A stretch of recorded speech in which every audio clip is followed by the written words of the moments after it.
1740 ईस्वी की बात है। उत्तर भारत की एक वीरान रियासत रूहगढ़ अपनी चमक खो चुका था। महल में अब संगीत नहीं, केवल सन्नाटे और रहस्यमयी फुसफुसाहटें गूंजती थीं।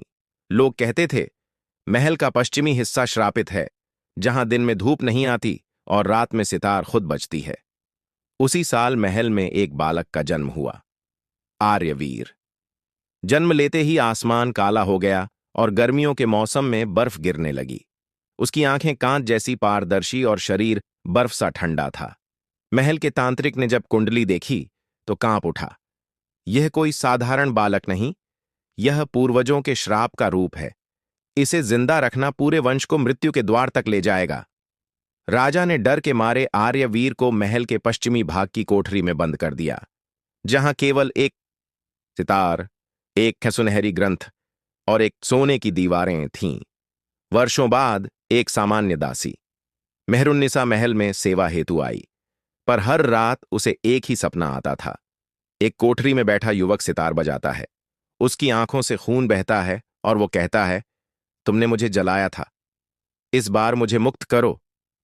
वो डरती भी थी, खिंचती भी थी। एक रात वह अजीब से खिंचाव में पश्चिमी कोठरी की ओर बढ़ी।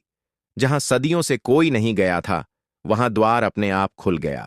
भीतर वह युवक मिला, बैठा सितार पर उंगलियां चला रहा था। उसने जैसे ही मेहरुन्निसा को देखा, आंखों से खून टपकने लगा। मैंने 7 जन्म तुम्हारे इंतजार में बिताए हैं। तुम ही वो हो जिसने मुझे पहले जन्म में मारा था, और अब तुम ही मुझे मुक्त कर सकती हो। मेहरुन्निसा बेहोश होकर गिर पड़ी। जब वह होश में आई, आर्यवीर ने उसे वह सुनहरी ग्रंथ क्वंद दी। जैसे ही पन्ने पलटे, महल की दीवारें हिलने लगीं और एक पुरानी भविष्यवाणी उभर आई। जिसने अमीर जादे की आत्मा को बंद किया, वही उसे मुक्त करेगा।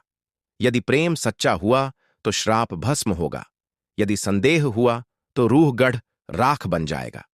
मेहरुन्निसा कांप गई, क्योंकि उसे अब यकीन होने लगा कि वह पूर्व जन्म में चंद्रलेखा बात थी, एक तांत्रिक की बेटी, जिसने अमृता के लोभ में आर्यवीर की बलि चढ़ाई थी। राजा को खबर लगी कि उसका श्रापित पुत्र जिंदा है और अब खुलकर बात कर रहा है।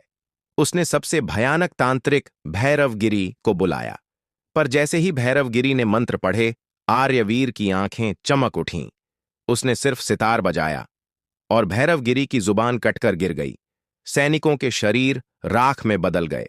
अब महल के दरवाजों पर खून से लिखा मिला, अमीर ज्यादा जाग चुका है। उस रात लाल चंद्रमा आसमान पर उभरा, वही क्षण जब भविष्यवाणी पूरी होनी थी। आर्यवीर ने कहा, मेहरुन्निसा, या तो आज तुम मुझे प्रेम से मुक्त करोगी, या अगला जन्म फिर रक्त से शुरू होगा। मेहरुन्निसा ने अपनी हथेली काटी, खून से उसका माथा छुआ। अचानक आर्यवीर के शरीर से एक तेज सुनहरी लौ निकली और पूरे महल को प्रकाश से भर दिया। महल कांप उठा, दरारें पड़ने लगीं। राजा भागा, पर महल की छत उसके ऊपर गिर पड़ी। पूरा रूहगढ़ राख में बदल गया। केवल एक कोठरी बची, वहां आर्यवीर और मेहरुन्निसा, अब चंद्रलेखा, राख पर बैठे एक दूसरे का हाथ थामे मुस्कुरा रहे थे। अब हम मरकर अमर हो चुके हैं, क्योंकि प्रेम शाप से भी बड़ा होता है।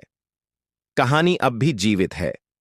आज भी जब लाल चंद्रमा निकलता है, रूहगढ़ के खंडहरों से सितार की धुनक आती है।